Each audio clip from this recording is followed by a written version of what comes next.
By now, we should know three things. One is that three banks have failed: Silicon Valley Bank, Signature Bank, and Silvergate. Number two, an international bank, a bastion of Switzerland's economic prowess, has been bought out by its competitor, UBS. And three, the White House decided to guarantee all deposits of SVB and Signature banks, but promised taxpayers won't bear the burden. It's the last point we'll be dwelling on, because if we won't bear the burden, who will? Hi, this is Ivory Hecker for Noble Gold News. So, who will be paying the bailout that the White House refuses to call a bailout? Let's make it simple. The government can make money two ways. The first one is by printing money. As we know by now, if we print money without increasing our gross domestic product or GDP, then the value of money goes down. That's called inflation. And no matter how much you slice and dice it, it is the Americans that suffer the consequences of inflation. The second way is to collect taxes from us. That gets pooled into the budget of the government. They then allocate it to the different departments to run government services and start projects to supposedly make our lives better. That includes the Federal Reserve's lending program, the program that will guarantee all deposits. Again, that's taxpayers' money, our money. Now the Fed says it's unlikely that the money will be needed because the loans will be backed by Treasury bonds and other safe securities as collateral. Do you know how the government creates Treasury bonds? The Fed creates them. Similar to how they can print money, they can create bonds. That goes back to the original point. We pay the consequences of its effects. There is also the participation of other banks. Other banks may have to help defray the cost of covering uninsured deposits. Over time, those banks could pass higher costs onto their customers, forcing everyone to pay more for services. There is another thing, the consolidation of power.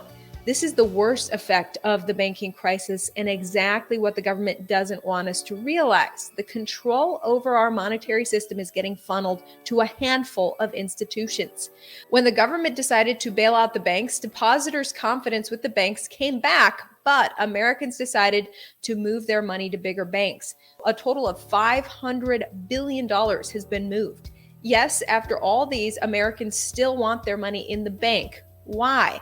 Because the White House guaranteed all deposits of Silicon Valley Bank and Signature Bank of New York, even the ones beyond more than $250,000, to avoid causing panic among depositors, bring confidence back to the banking system, and avoid a systemic meltdown. They succeeded. The White House has actually restored the confidence of depositors, but only to a few big banks. Because these are the banks that will most likely be bailed out when trouble arises, they're too big to fail. Instead of encouraging depositors to use local banks, they are now gravitating towards big banks. Banking is becoming concentrated among a few large institutions. This takes away opportunities for smaller banks. More importantly, it gives control over the supply of money to bigger banks. This is not to say we shouldn't use banks or that we should pull out of current banks. This should only serve as a warning and a wake-up call. If you can't hold it, it's not your asset. That's what many believe. If they can't see or touch an asset, it's not theirs. If companies fold, the stocks you own will disappear. Now, we aren't advising that you liquidate all your stocks. We're simply emphasizing the importance of diversifying. We are not financial advisors, but you need to study the importance of diversification. You shouldn't put all your wealth in stocks. You definitely shouldn't put all your wealth into cash. You need an asset that you can hold, though. Gold is the ideal. A small 5-ounce gold bar is worth more than 10 grand. It's easy to carry around, and it is just as valuable here as it is in any other country. So you can have it with you no matter where you go. More importantly, gold is outside of any government control. It cannot be manipulated to favor a select few.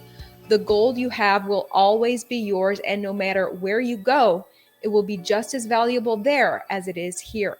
That's why many Noble Gold clients are choosing to open a gold IRA and also directly own gold. While their gold in a gold IRA is held in trust, the gold they directly own is something that they physically hold. You should too invest in gold.